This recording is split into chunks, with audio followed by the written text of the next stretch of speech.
Let's show great appreciation to Marielle Johnson. First of all, for her fight, for being able to remain on that battlefield to fight for her son. Yes. Yes. Thank you so much, Mark. One other just point of order, don't use that. Try not to use that bathroom if you can. There are, like Mark said, there are about 8 other ones here. So if you need to, you know, whatever, take care of yourself, but there are plenty of other ones. You just walk about 3 more feet and there'll be another bathroom. I'm Aislinn. I'm the executive director here at the Chicago Torture Justice Center. And I'm assuming everyone here knows, but I'll just give a very quick summary. We were formed out of the 2015 Historic Reparations Ordinance, which only became possible out of over 40, almost 50 years of organizing work led by Mama Marielle Johnson, Bertha, so many others here on the outside and on the inside. And it really was part of a historic example of rejecting the frameworks that were given that prescribe what is possible. I remember first learning about the torture committed by John Burge when I was probably around 12 or 13 years old, and I'm a child of organizers, and I was like, torture? What? That word, to me, I remember hearing it and it just struck a nerve, like torture. And what we're standing in right now is the first and only center in the country dedicated to treating domestic torture. And that became possible, like I said, through the decades of fights by people like Marielle Johnson and others here, but also as a part of a new attempt to rewrite the way that we understand what is owed when the state harms, when the government harms, when police harm. And what we're entering in is a new phase in this country around what are the definitions and understandings of repair and violence. And so we're standing on the shoulders of decades and decades and decades of work of people who have given their life, you know, to this work, have given their hundreds and hundreds of labor hours to this work. And so what we're trying to forge here is a new way of understanding the responsibility of the state to harm that it conducts. And so we're, you know, not very far from where the Obama Center is opening this week. And we're in a very contentious point in this country on the eve of the 250th birthday of this, you know, American project. And the work here is so vital. And we're really here because of people like Marielle Johnson and people like Bertha. And it's an honor to be here. This would not exist without people. Marielle was often the only one there organizing. And it took insight and courage and staunch belief in the power of righting a wrong despite all the odds that were sent in front of her. And so we are indebted to her, we're indebted to all of you, and thank you for being here.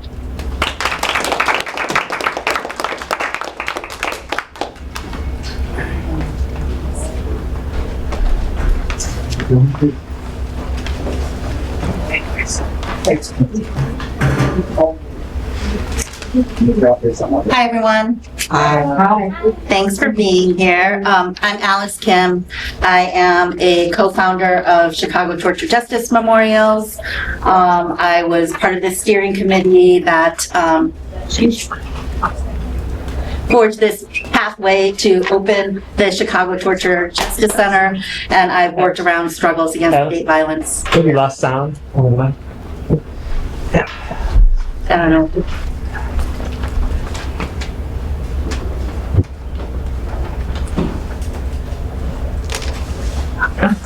Hi, everyone. I'm Alice Kim. I'm a co-founder of Chicago Torture Justice Memorials.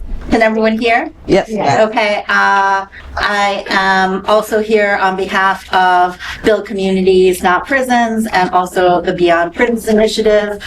This event I've had the honor and privilege of organizing tonight's event with Mike Stanek and Tom Callahan. And where did Annabelle Perez go? Annabelle was sitting right there just a second ago, and I think she went to post something. she's not here in this moment. You know, we're so grateful to the Chicago Torture Justice Center for opening its doors, and also to the Chicago Torture Justice Memorials and Build Communities Not Prisons for co-sponsoring tonight's event. Before I ask Stanley Howard to come up and read a few words by Michael Johnson, I want to call folks' attention to a few things that are in this space. You had to walk by this beautiful timeline as you walked in the doors today, and that was created by Humans of Life Row in partnership and collaboration with Lucky Pierre. And what people did was create a timeline of mass incarceration through their own lens, being people who are on what we call now Life Row, because we successfully abolished the death penalty in Illinois. So I want people to take a moment and read these beautiful histories and individual histories that are represented on that timeline. Right in back, right here, is a beautiful quilt by Mama Dorothy Bird. She created this quilt in response to writing from a class that I taught many years ago at Stateville. And it has been on the walls of the Chicago Torture Justice Center from its initial building to its current building. So just want to acknowledge Mama Dorothy for the amazing organizing that she's done over the years. And then if you go to this hallway, you'll see black flags with the names of every known John Burge torture survivor. And we created those as part of the fight for reparations for Chicago police torture survivors. We created those flags at a time when, you know, the reparations ordinance was actually getting no traction at all. And it was a way to call attention, and we stood across from City Hall and called the names of every single survivor as a call to action to the City Council itself to pay attention. And then I want to, of course, acknowledge all those who survived death row, state violence, and incarceration who are here in this room. So I want to honor all of them. I see Renata Hudson, Ronnie Kitchen, I see Stanley Howard here, and I see family members, Tina Kitchen, and Annabelle Perez, and Paula Daniels here, and Michelle Clifton. Clopton. You're not in my view, so thank you for being here. Okay, so we are so excited to be having this event tonight, and the first thing we wanted to do was bring Michael Johnson's words into the room with us, and we've asked Stanley Howard to do the honors. So, Stanley. I don't know why she chose me in my voice. We need you to be mic'd up. He's on. Oh, He's good. okay. Yes, I agree with Alice about this place that became a second home to me. And I've been here many times since I've been out. I've done 16 years on death row, 39 years on incarceration. And since I've been out, this has become a second home to me. I'd like to also point out that I've been here many times. The last time I was here, I did a tour with Professor Justice's class, gave them a tour here about the center. And one of the things that I like about the center mostly is the fact that they have the plaque on the wall that has the actual reparation ordinance that was passed. And one of the sponsors, Joe Moreno, he gave me his copy of that. When he was an alderman, he gave me his copy, said that belonged to me. I want to say something about Dise before I get started. Well, Michael Johnson. When When I was arrested in 1984, I was a kid and ran into a lot of trouble on the inside of the Cook County Jail. The Cook County Jail is one of the most dangerous places in Cook County. Why so? It's because you have all these factions around the county that come together into this one space that they don't account for. And they expect for them, you don't get along on the streets, but let's see if you get along on the inside. So it's a powder keg all the time. And I came in as this young kid that was wild and wanted to establish myself, but I ran into a lot of trouble early in my life in the Cook County Jail. And I'll never forget the day that I know for a fact that Dise saved me from either a severe beatdown or maybe even getting killed in the county jail. And he had always took a liking to me. These guys called me inside the cell one day because it was a joke. This guy made a joke about a Bob Evans commercial, said something about that I was going to be cooking for him when we get to the penitentiary, and I didn't like it. I said that if anybody's going to be doing the cooking, that you was going to be doing the cooking for me. I guess he felt like since he was this big shot that I disrespected him, so they was going to beat me down or whatever. And when Dise walked past the cell and saw us in there, and I told him what was going on, he was like, man, come out of here, man. I wish one of you guys would put a hand on him. And right then I'm like, damn, I had to tiptoe around some of this here. But at that moment I realized that Dise either saved me from a severe beatdown or probably even getting stabbed up in that cell, because I was going to fight back.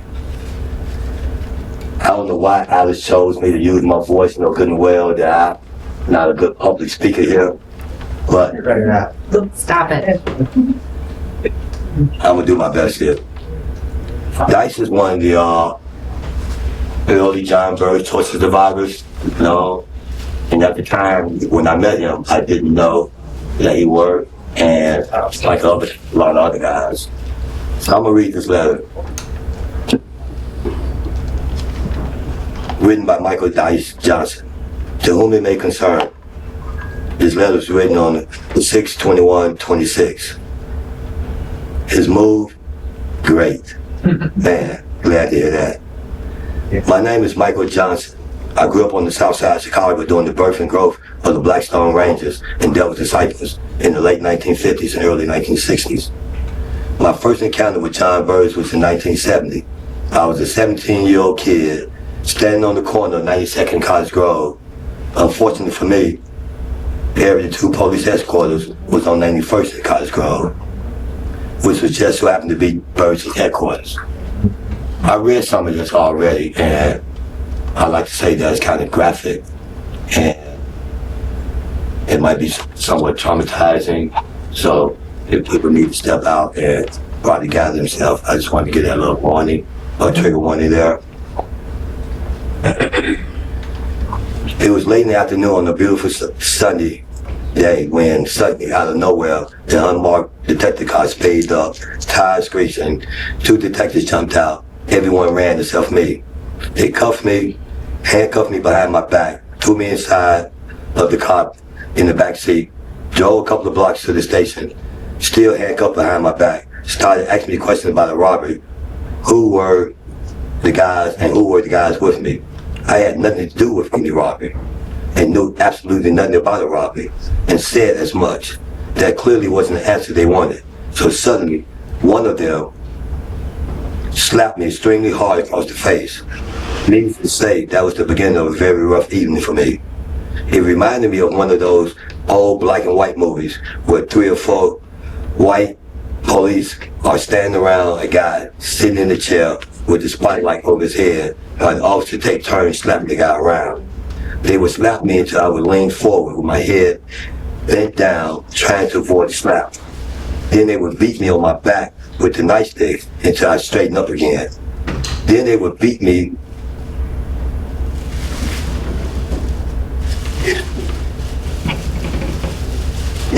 on my thighs and stomach with the sticks over and over for what seemed like hours. But at that point, I felt no pain, and I sat up straight and started cursing. I talked about their mothers, father, children, wives, uncles, aunties, grandmothers, and fathers. I called the police every name I could think of. They had been calling me every kind of end they could think of. Finally, Burris came back, grabbed me by the chin, pulled my head up, looked me in the face, and told the officers that was enough. Then before they allowed me to walk out, they threatened me and told me not to say anything. Heard that before. This became a pattern. In our neighborhood, we would see cops, run, get caught, and it was ass-kicking time. Most of the time, it was white officers terrorizing the neighborhood. However, there were a few black cops I can't recall doing the same things. One evening, 2 black cops, unmarked car, in uniform, stopped me. I was walking towards Jubilee Park on 91st and St. Lawrence, jumped out of their car, handcuffed me, asked me about a robbery, drove me back to the park, parked alongside some tall bushes by a swimming pool. One officer went inside the bushes and out of sight. His partner took me out of the car and would push me inside the bushes where the officer would beat me until someone walked by. He then pushed me back until that person clearly in that area, as though nothing was happening. I remember this lady walking by and she kept looking back, trying to see what was going on. My mother and I filed a complaint. This lady came forward and those officers got time off without pay. But many times my mother and I filed complaints against Burris and his cronies. None of them that I ever heard of got time off or anything close to accountability. Go figure. At this point, there was no way I could continue walking and talking about Burris and his cronies without talking about my dear sweet mother, Mrs. Mary L. Johnson. As I mentioned, Burris terrorized the neighborhood and became a consistent and normalization. I came home one night, beaten, bruised. My mother looked at me. I told her what happened, and we went straight to the police headquarters and filed a complaint. At that moment, my mother's life changed. Over the next 50 plus years, my mother has become an uninterrupted activist, working tirelessly for justice, not only for her baby boy, but for all the survivors of torture and prisoners on death row.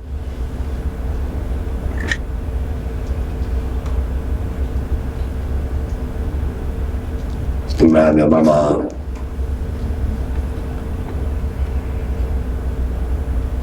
She's still on the front line of the closing of Tam's Supermax prison in Illinois.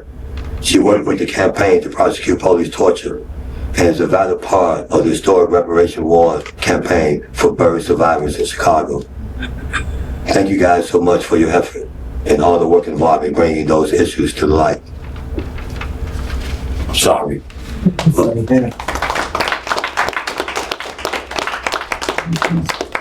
Reading this, it's like there are many mothers of the movement, and knowing that Mama Johnson had been at the forefront of this movement for a long time. And when I asked my mom to get involved, it was in the spirit of her doing her work. I remember when Mom used to come to death row and walk the galleries. I speak aloud enough. I remember when Mama Johnson used to come to death row and walk the galleries and stop at the cells and talk to each and every last one of us with the Illinois Coalition Against the Death Penalty and the campaign in the death penalty. And I didn't know that she was Dice's mom. But when the guys on death row knew that that was Dice's mom, she had a free pass.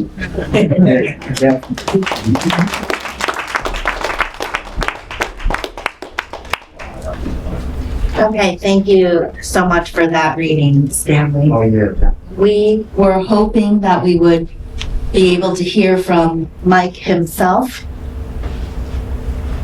If he calls in, I mean, but you know, if he got the message, call him. Okay, I think we would like to move to Seth Donnelly right now. No.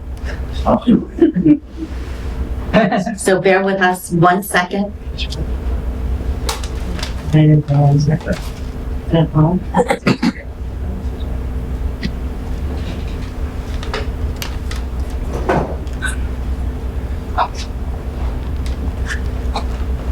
we have Seth Donnelly joining us via Zoom, and we would like, well, just give us 1 second to bring him up on the screen. And Mama Mary, would you like to come up here now? You can see Seth.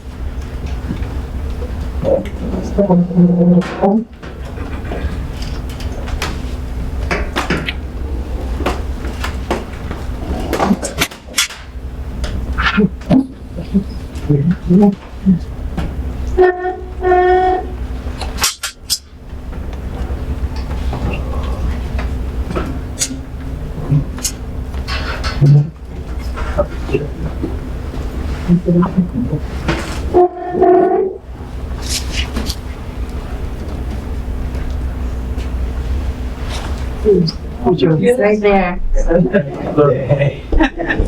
Stay here. Can you say a few words, so we can hear you on this? Yeah, can you hear me okay? Yeah. Yes, Yeah. we can hear you. So Yeah, I can see Marielle. That's really cool. it's my pleasure to introduce Seth Donnelly, who has a long history of activism against police brutality, the death penalty, and the struggle to free political prisoners. We're so excited that you can be here, Seth, to say a few words about the early organizing. Following that, we have more to come, but we'll take it to you, Seth. Thank you. And I only wish I could be with you all in person, although I saw somebody put in the chat how much they appreciate this being available to us hybrid, because it's still special to be here even through Zoom. I had every intention of being there in person, but unfortunately some things came up with my family, so I couldn't, it was not the right time to travel. But I am going to try to get out there later this summer and would love to connect, of course, with you, Marielle, and other comrades, but to meet other folks. And it was very, very powerful to be in the space with some of the guys we used to visit on death row who are now free. And that is exactly what we're in this for Michael, right? And I think we're not going to stop until Michael is free. We're not going to stop until all political prisoners in this country are free. And I think it's important, I guess I'll just say this real briefly. Mary Elle and I did a lot of organizing together in the 1990s through the Death Penalty Coalition, through a lot of the work around fighting the police torture and police brutality.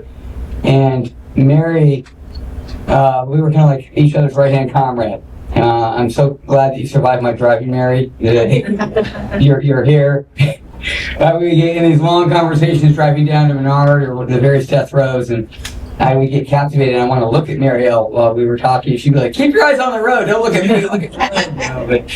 But we survived, and that organizing that we did together, and the comradeship and the friendship is one of the most important shows in my life. It keeps me going, and I will use the last breath in my body to fight for Michael's release. I think it's important to understand that when we talk about Michael's struggle. Is somebody? You'll hear me still okay? Seth, can you hold up for a second? No problem. We lost you on the monitor. We're on the remote. Hold that thought. Hold that thought.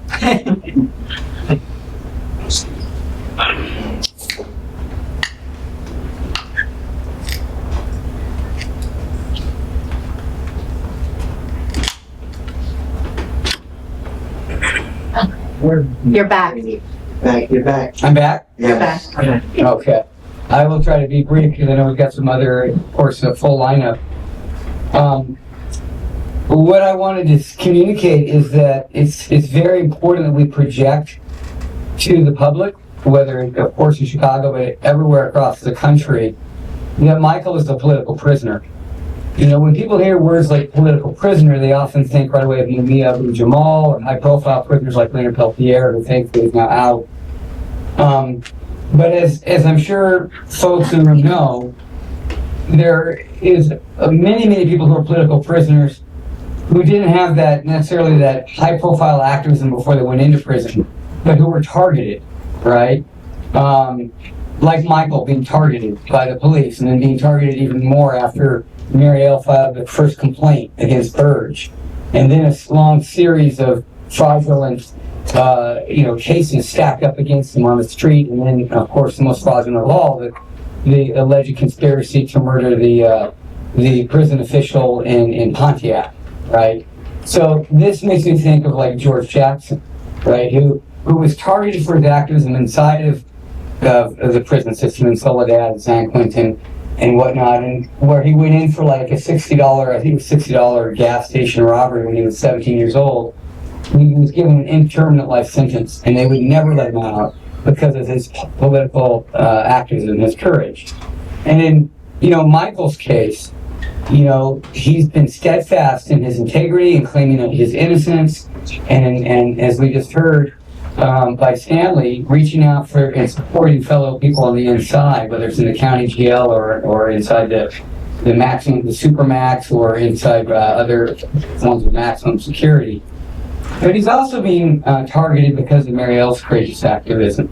And so when we fight for his release, we're really standing in solidarity, of course, with him, but also with this incredible 90-year-old warrior for love and justice.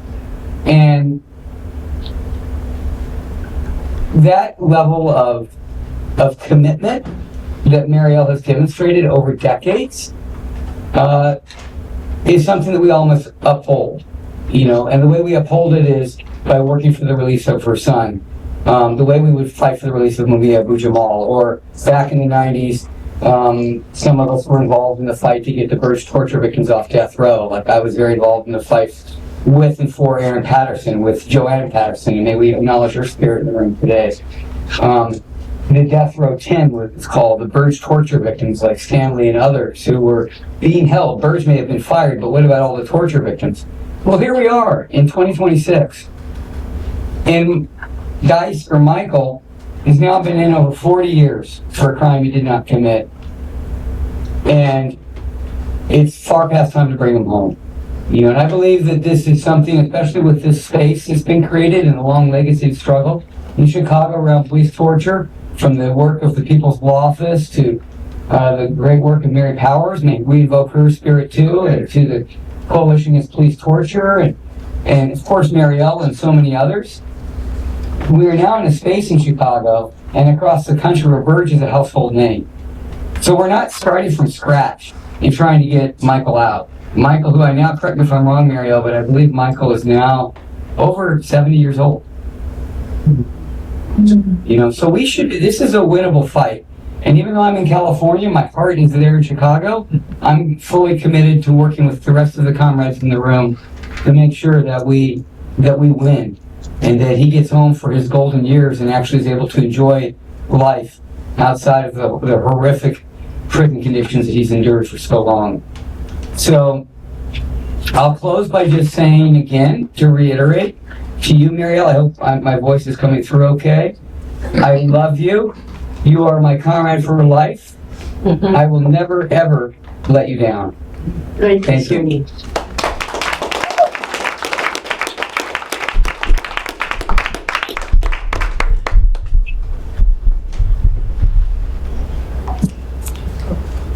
Okay, thank you, Seth, so much for being here with us, for recalling those early organizing efforts. Marielle, before we move on, you want to say something to Seth?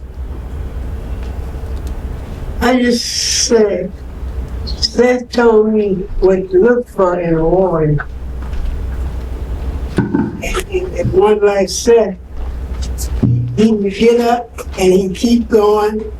And he's the one that got me started, because I didn't know I could contribute anything. Because I'll tell you the truth, I didn't get out there because I was brave. I got out to fight police brutality because I thought they wanted to know. I was out there to tell them what was going on. I actually believed in the police. I taught my children about officer friendly. And when something went wrong like that, I thought going to them would solve the problem. I didn't know it would make it worse. So I didn't fight because I was brave. I fought because I was scared. And the more I fought, the scarier I got, because I found out just what they would do. And my son told me one time, he said, "Mom, leave the police alone, they'll kidnap you." I said, "What?" I thought he didn't know what he was talking about. I thought I was their hero. It's amazing how they can sit in those courtrooms and lie from the front to the back and get away with it. But the thing that bothers me is ordinary people don't know what's going on. Because you cannot learn the course by going to one case. You got to go and be objective. You got to go and listen. And when you see the difference they do when they pass the law, how they do us compared to other people. If that don't cause you to get involved, I don't know what will. See, I end up going to see a lot of things happen because I would go to so many cases. I would follow up with all the guys, and what would happen is I'd go to one courtroom and I'd hear the lawyers talk and the judge, and by me going there and getting there early, I'd hear the case before the one I came to see. Then I'd hear how they treat them. It's all just a game. They don't care. They don't have no respect for us. They don't have no feelings for us at all. They don't see us as being human. They have found a way to legalize their lynching. They just do it with the approval of the people. And we don't have knowledge enough to know what's going on. There are some good people, and we need them. Yeah. We don't just need people who have been hurt. We need people who are standing on the outside looking in. And you see them doing this to people. You know it's wrong. I have seen young men who said, before I came to death row, that they didn't like black people. They say, you made me like black people because I listened to you talk to everybody. And that's what it's about. And that's when we have a prayer and God limits us to all these, my God, precious Jesus and all that. He said, just do our Father. He's all of our Father. He's yours and he's mine. That means we're all God's children. We deserve to be treated like everybody else. This is wrong. I couldn't identify with slavery until this happened to me. I never understood slavery. But when they took my son and treated him like that, I said, this is what the slaves lived through. And I knew nothing about it. The only black I learned about in school was Black Sambo, and he didn't do nothing but eat pancakes. I didn't learn anything about my black people. And the things that my black family had been through when they came up here to Chicago, they didn't share that with me because it was too painful. They were ashamed of what had happened to them. They didn't want to talk about it. But my grandmother, who started picking cotton when she was 3, because she lost her mother when she was 3 years old. I lost my mother the same year. I was 3 years old when I lost my mother. And the privilege to be a mother was something to me I admired. I loved having children. And if it hadn't been for the economy and the way they was treating my family, I probably would be getting an award for having the most children. Because I really love having children. They're fun to me. I enjoy all children. Not just black ones. I love the white ones, the yellow ones, whatever they are. A child is a child, and you have a chance to put something in that child's life. But you got to live what you talk about. You can't just talk about it. You got to do it. When I went to death row, I thought I didn't know anybody on death row. When somebody was missing from the neighborhood, all I know is I didn't see them anymore. But when I looked around and got on the death row team to visit, I got off the elevator, and before I could get off good, somebody said, "That's Dice mother." I said, "Who is that know me?" He said, "I used to come to your house and you used to feed us breakfast in the morning time." I said, "I did?" He said, "Yeah, you used to give us farina." I said, no, it wasn't no farina, it was grits. Because that's what I was serving, grits and biscuits and eggs. And when a child was missing, I just knew I didn't see him anymore. But I should have got out then. That's when your fight should start. Don't wait till it happens to you or yours. Fight for mine like it is yours. I've been connected with law firms and everything, and I wonder sometimes why they don't help me. I said, what is it? I don't know what it is. Because what you do, if they give us a fair trial, we could win a lot of times. We don't even get fair trials. They don't give us the process, what they call it. They don't give us that. And if we say anything, due to the fact we don't know that much about the law, they get away with it. If we don't have attorneys who care enough about us to go all the way, we're pitiful. Because we pay people to just go along with the system. We don't know they done went and had lunch and decided already what they're going to do to you. Due process, we don't get due process. Yeah. They don't use that on us. And we don't know any better. We don't know what to complain about because we don't know the law. I even went back to school so I could learn something about it. I was going to meetings and they would be talking amongst themselves. I didn't know what they meant when they said statutes and case law and all that. So I went back so I had some idea what they was talking about while I was in the room and don't know what's going on. Well, that's the way it is when you're in court. You don't have no idea what the judge is talking about.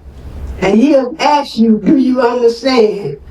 You don't understand how to read to the third grade, in a third grade book, and he'd ask you, do you understand the law? How can you understand something that was written so you wouldn't understand it? That don't make sense. So what we need is, we need somebody not necessarily who look like us, but who have the heart of another human being. Just feel for me, not as a black person, a white person. Feel for me as a mother. Feel for me as someone who loves a child. I've seen people come out of the penitentiary, and some of them don't even know how to speak to me. I don't know whether I remind them of the days when they couldn't help themselves or what. But you would think they would be glad to see me.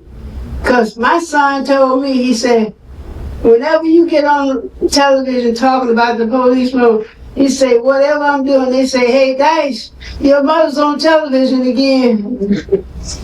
He said, she's out there, she's trying. She's trying so hard. And the other mothers were encouraged to come out there and join me. And they did. But I think they're using this against me because I've been fighting so long. And now I'm 93, and I'm still fighting. I'm going to try to get my limbs together so I can go out there and do some more. Because I'm going to tell you what, we can't wait until the police get them. We got to get them while they're in the schools. The teachers getting them. When they deliberately teach our children that they're not worth this, they'll never be that and all that. We stand back and we've got so much respect for the teachers, we don't say anything. We got to stand up for our children when they little. And then when they grow up, they admire you. My father was the king of my heart. I loved him. And they tear down black men, make them look small in front of their children. The black women, they stand by and see them do the men like that. I don't know whether to make them look tall or what. But some of us want to see our men look down on them. I don't know why they do this. Because there's some black men that want to be fathers. And the women won't even let them. They go along with the police on their side. So we got to speak up for each other. When you see somebody going through something and they don't know what to say, they don't know what to do, you got to speak for them. You got to help them instead of laughing at them and seeing them in a way that you're looking down on them. You got to try to lift them up so you can look up to them. We got to love one another. And when they say these different prayers, my God, my Jesus, all these different forms of religion, and all them sitting back, they even got it so religious people walk you to the death chamber. Do that make sense? That's pitiful. A man of God, and he walked you to your death. And the lawyer who worked for you and all other people in the courtroom, they sit there and witness you being put to death. They testify to you being put to death for something that they claim you did. They do something worse to you. They teach us to accept death when they do it. We got to stand up for what's right, regardless of who's doing it. We can't let each other be treated like this. We got to protect these children, because this is the new world. If we don't do something, it's going to get worse. And I used to think I had to go to certain people. You know what? I want to hear from anybody who's willing to speak up for me and what's right.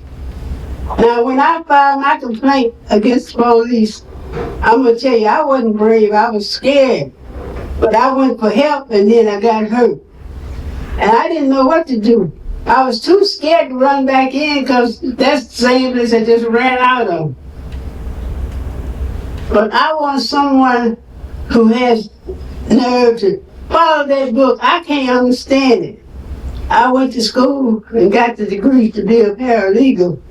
But it's a whole lot I didn't learn. But I know one thing, I learned enough to know that my son did not get due process. I learned enough to know that the charges that he was charged with, they dropped all that. Solicitation, first degree murder, and it's one of them. But what they did was, they changed it. They weren't supposed to do that like that.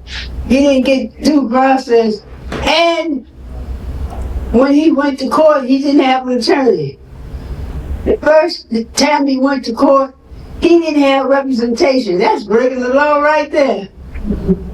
Somebody's supposed to speak up and present this stuff to him. I don't know the words to use. But it's some attorneys who know the words to use. They know he was supposed to have an attorney. They filed against him and took him to court, and then told the bailiffs that to give him time to get in touch with an attorney. He was supposed to have an attorney before he went before the judge. So they broke the law all during the case. I got proof of all that stuff. But I need somebody who will go with me. Somebody who's willing to fight for what's right. I understand you lose a lot of money when you don't do wrong, because wrong pays more than you get for doing right. But when you think about the Wilson brothers, they broke a lot of people into that brutality thing. But I'll tell you this for sure. The Wilson brothers were brutalized. But when their case came up, They didn't go to court because they had been brutalized by the police. They went to court because that hospital that they checked in wrote up that they had been burned with radiators and things. I filed against police brutality. And they put that on there. But they were charged with being burned. And the hospital help didn't want to be charged with that. So to keep it from being blamed on them, they wrote it up. And that made them question what they did to the Wilson brothers. So we got to help people. Even if they're ignorant and don't know. They can't read very well. But they know how to love. And if you see some of them, you'll see them. They don't have much, but the little bit they have, they be divided amongst them children, trying to do the best they can. They help us to stay down and then talk about us when we fall. So I don't know what to do. Like I say, if I can get my little strength back, I'm going back into the school and try to help the children. Because it's a saying about that. Lest we become childlike, we're going to be messed up. Because when children see they little friends, they don't care whether they dress as newer or better or not. They don't care if their face ain't clean when they lick on their sucker. They just give them a lick and don't worry about it. We got to start doing that too. We got to look out for one another from the bottom of our heart. We got to realize that injustice to one of us is injustice to all of us.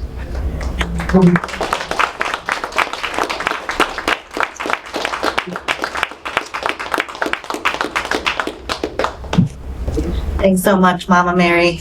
So powerful to hear you speak, to share your wisdom and your experiences. I just want to offer and say a few things that I have learned from you, and I think that many of us have learned from you.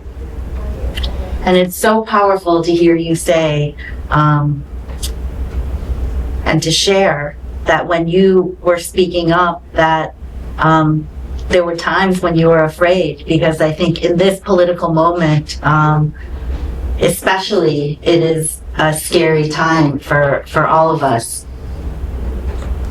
And to hear you say that, I think that you have been such an example of speaking truth to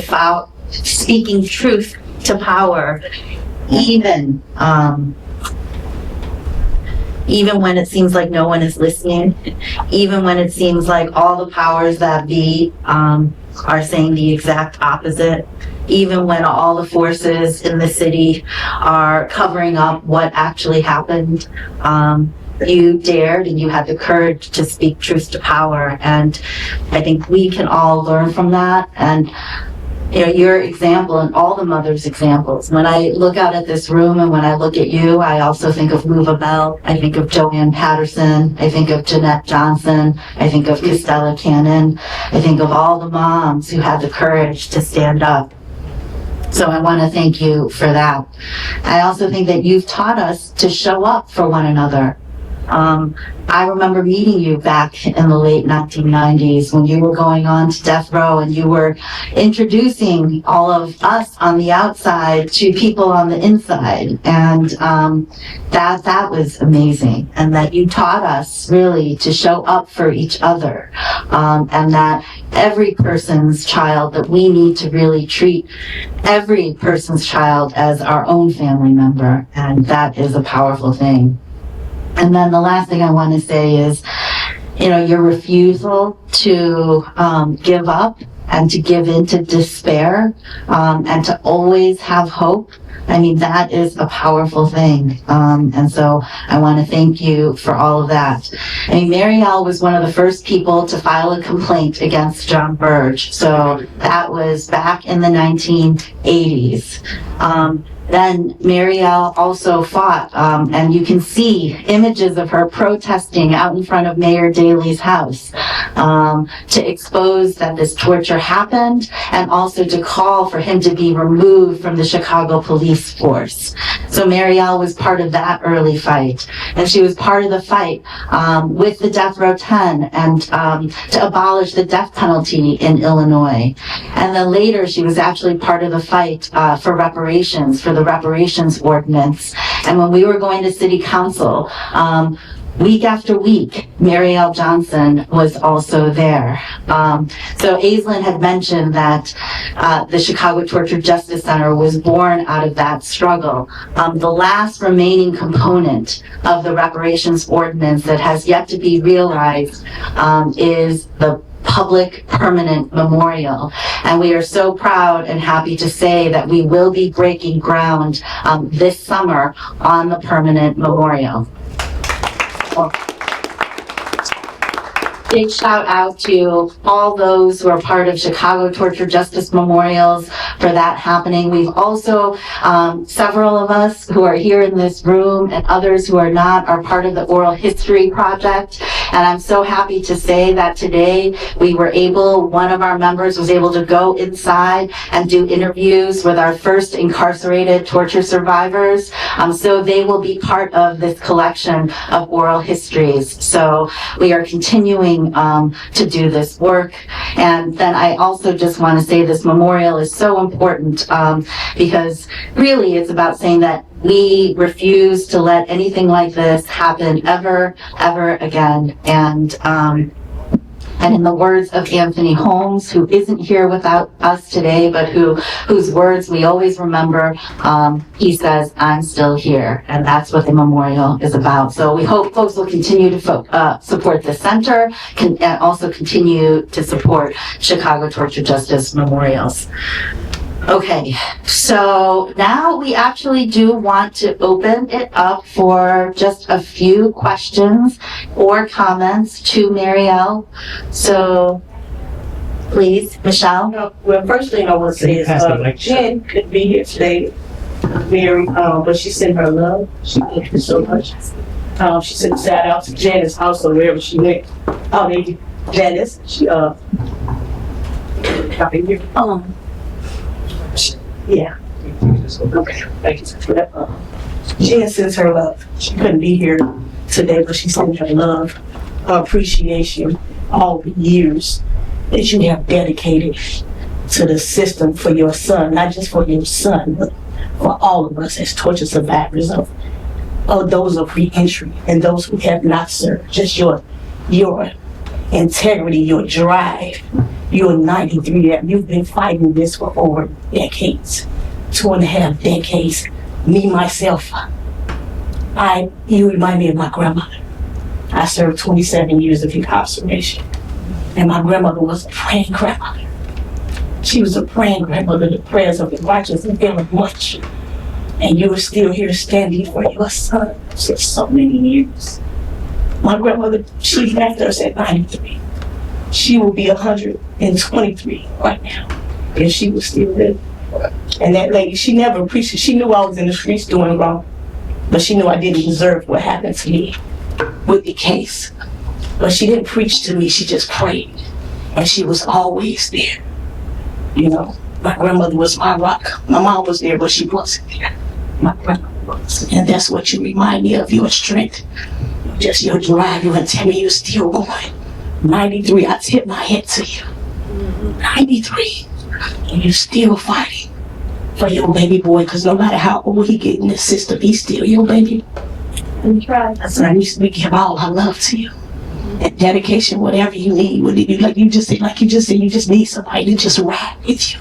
We're here to ride with you. You are amazing. And you give us all that strength. You were the type of woman to give me the strength to keep going and put my circumstances in something positive for me to get through those 27 years. You. And I'm sure I can speak for many other torture survivors of just re-entry, period, in this place. And those who are not, just your drive by itself alone, and you still going. You're still going. And we give our love. Jen sent her love. Love you so much. And she couldn't be here, but she sends her love and appreciation. And I appreciate you so much for your drive. Thank you. Thank you.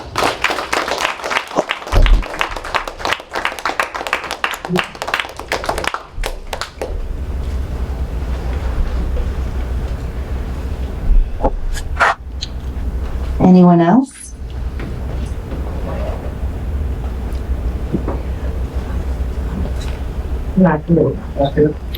Okay, I am going to go ahead and ask Flint Taylor to come on up.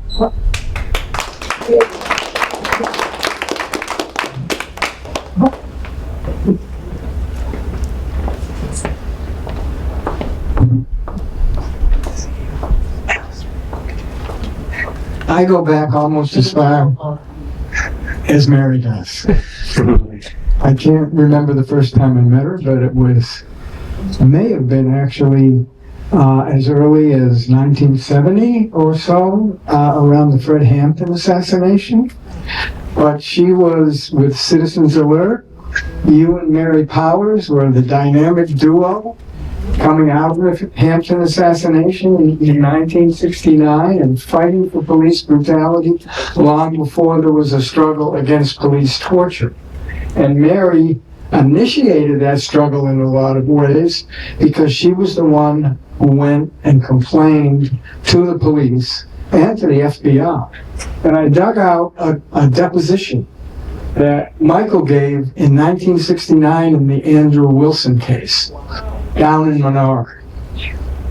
And he talked about the time that Burge picked him up in June of 1969, took him up to Area 2 on the second floor, a notorious place that all the torture took place over those many years and decades, and held him there.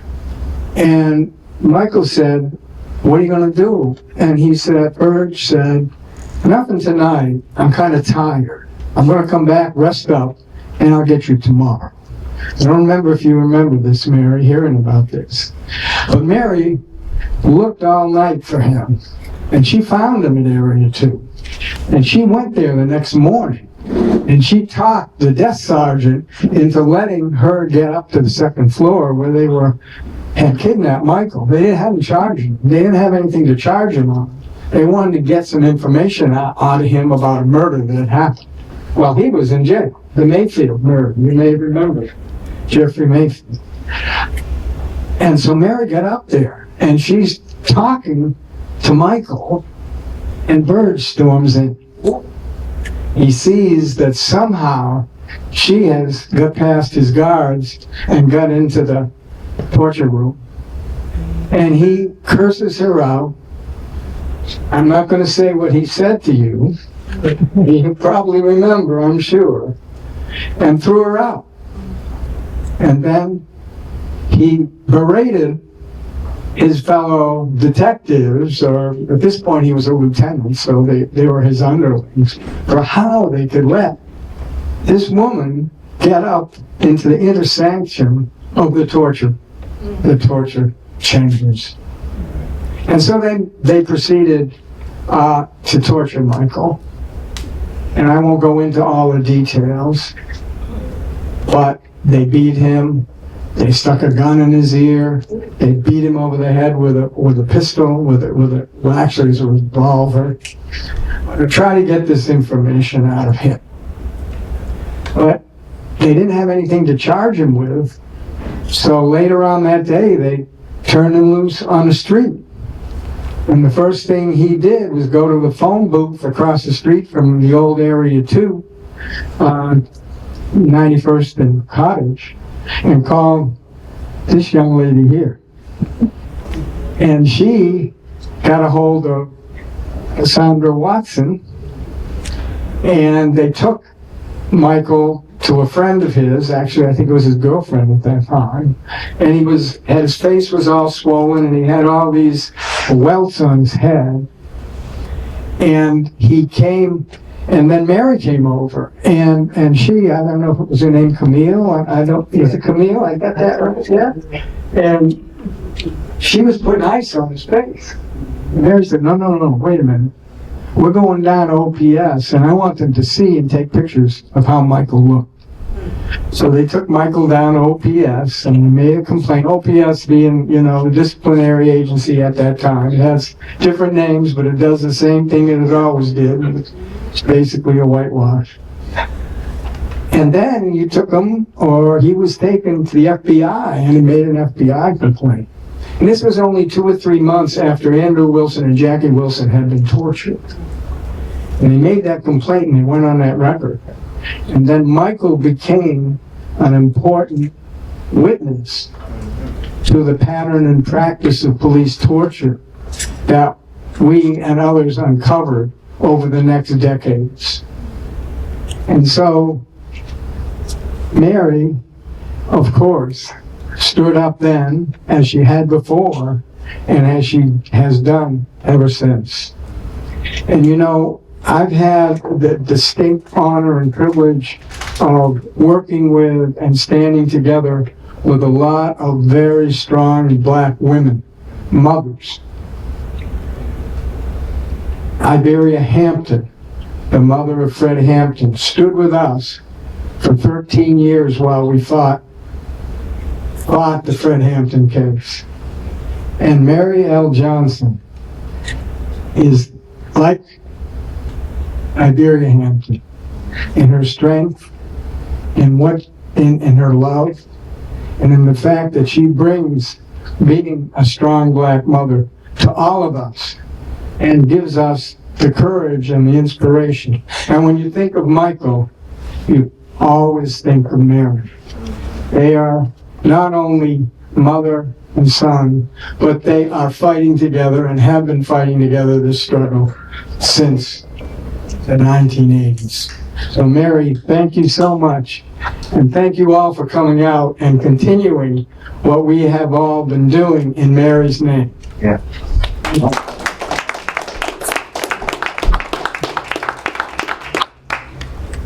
Passing the mic to Tom Callahan.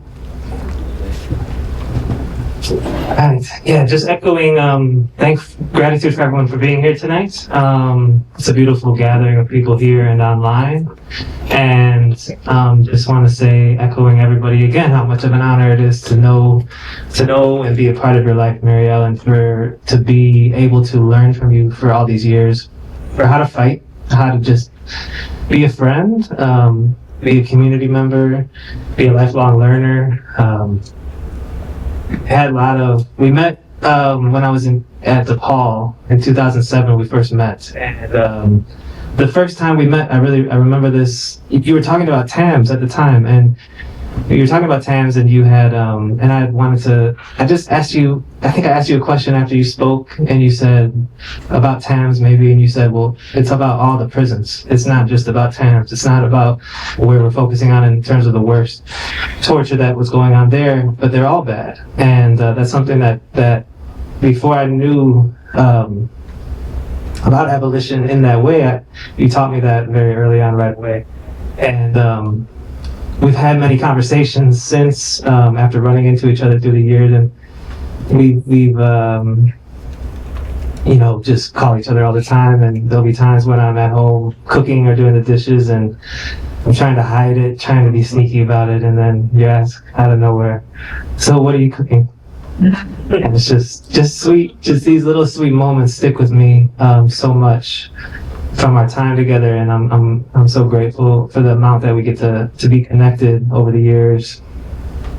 And the other thing that you told me early on that stuck with me was when you were doing the jobs that you've done in your life, that you never wanted to go too high in the ladder of the positions. If the manager position was open, you actually chose not to take certain positions on, because you knew that when you got to that point, you would be controlled or limited by the power that position held. And it just totally shifted my whole perspective on who you were and who you were, but also how to be responsible to people, and not to be following the script, that and willing to take the consequences of that for the larger goal at hand, and to always remember that. So thank you for all that lesson and all the other ones you've given us, and just thank you for being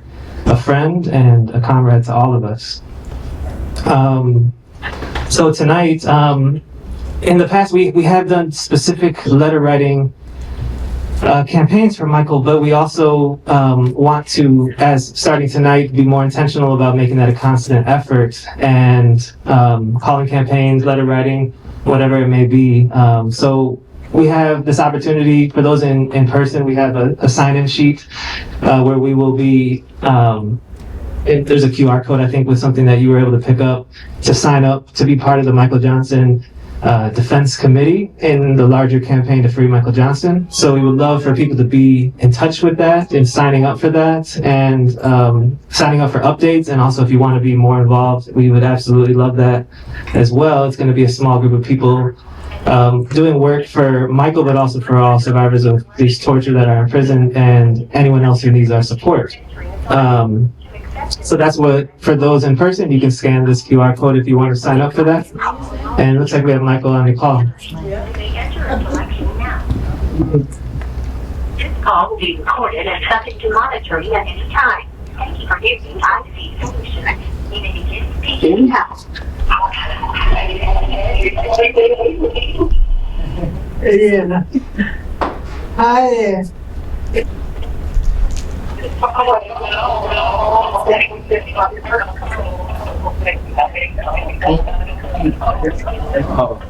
It's the phone is not ringing. Hey, Mike, can you call me instead? Something's going on with this phone. We have a bad connection. Call me, call my number.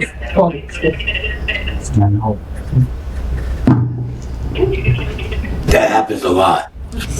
Where Yeah, I have my phone. there's a lot of static with the phone. Possible. For some reason, it's sad that audio is working. I don't know why. Hello? So it's perfect timing that we'll be able to close the program, hearing from Michael himself.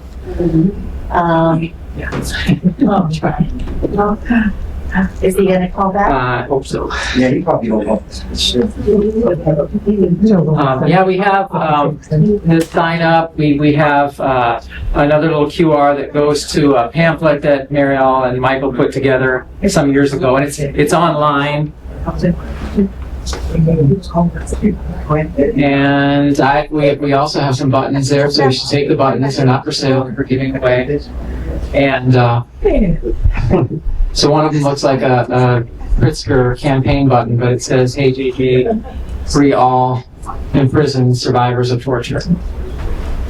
So I had heard that the white collar criminal in Washington who has freed lots of other white collar criminals plans to release 250 more for the 250th, and birthday of America. So I don't know. That's an example that. Why are we not doing that? I mean, why are we not freeing our people? Why are we not reuniting families, loved ones? Why are we not correcting injustice that we know about? So there's also Michael's statement is there too, and I keep thinking about the woman who walked by and was watching what was going on and actually somehow reconnected with them and was able to testify to what she had seen in that park. So that was great. And hopefully he'll call back. Well, maybe I'm going to suggest that we bring things officially to a close, and then if Michael is able to call back, we'll let folks know and people can convene once again to listen to Michael and to talk to Michael. So I think we still have food left, so please enjoy. Thank you to Ronnie and Tina kitchen from Harold's. It's their Harold's that brought the fish and chicken. Do that. And we have to-go containers. Yeah. And please mingle, and help us, break down. We need to be out of here by 8 p.m., but hopefully we'll hear from Michael again and folks will be able to hear from him. So thank you all.